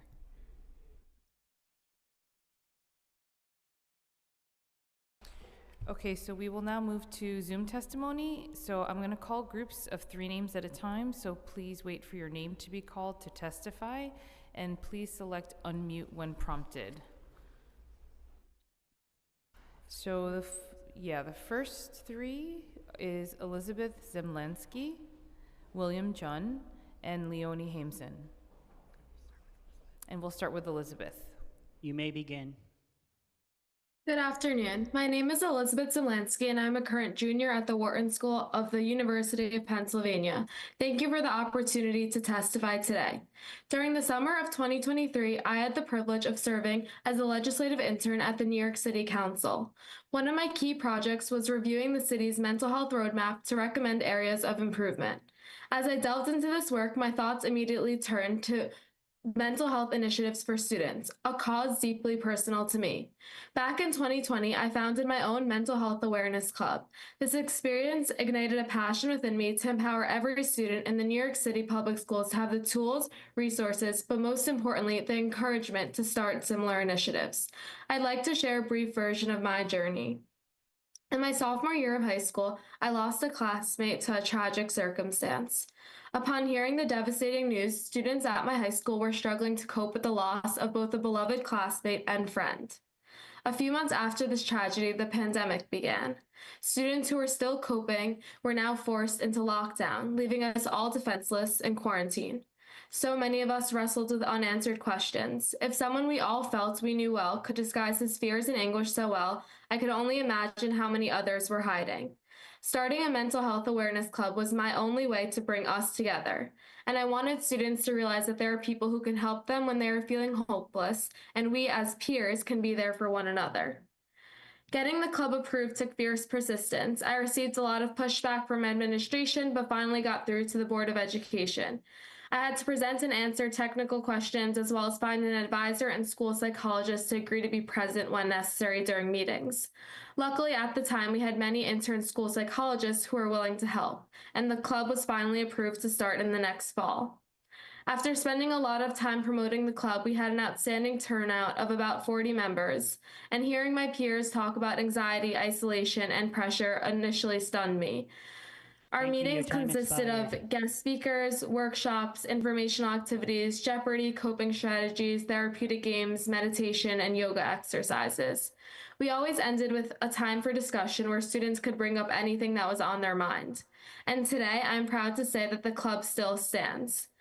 I'm proud that the students of my high school continue this essential club, and I am excited to be back home for Thanksgiving so that I can attend a meeting myself. Through Student Wellness Club toolkits, peer-to-peer mental health training, and the involvement of aspiring mental health professionals in running these clubs, we can change the lives of students across all of New York City. Having a mental health awareness club is not just a place where students discuss their problems, it's a means of protection and prevention for all. It's a hope that the student body may have never thought existed. Thank you. Thank you so much. William, whenever you're ready. Oh, sorry, Sergeant Earl. You may begin. Good afternoon, Chair Lee and council members. My name is William John, and I'm a senior staff attorney at New York Lawyers for the Public Interest. Thank you for this opportunity to testify today. We support Intro 1103, requiring the police department to notify DOHMH of a violent or traumatic incident and connecting affected community members to mental health counseling. This is an important step in addressing the harm caused by police violence and ensuring that trauma survivors receive timely support. We also want to emphasize that this legislation shines a much-needed light on the police misconduct. Transparency and accountability in these incidents are crucial to rebuilding trust and ensuring justice. However, we urge the council not to stop here. Real prevention of police misconduct and violence requires more fundamental changes. Especially, we need to stop police violence and mental health crisis calls.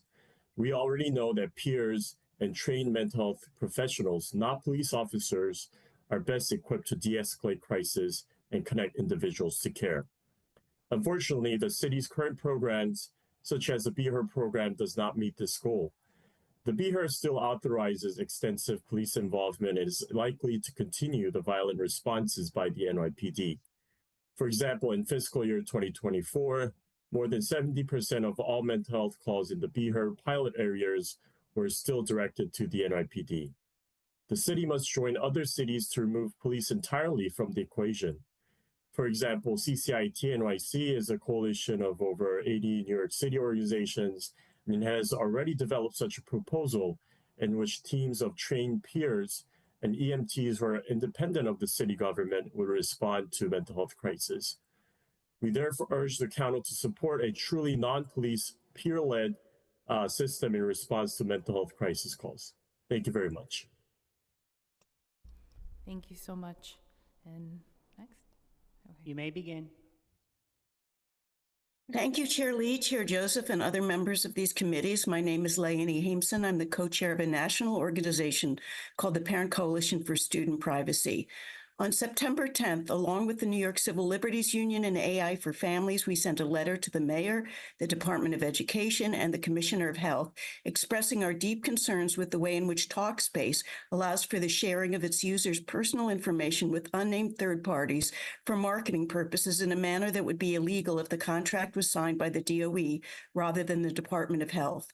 In our letter, we also pointed out that Talkspace has been criticized for its lax privacy policies by Massachusetts Senator Elizabeth Warren and her colleagues, and also by users for delivering inconsistent and irresponsible services.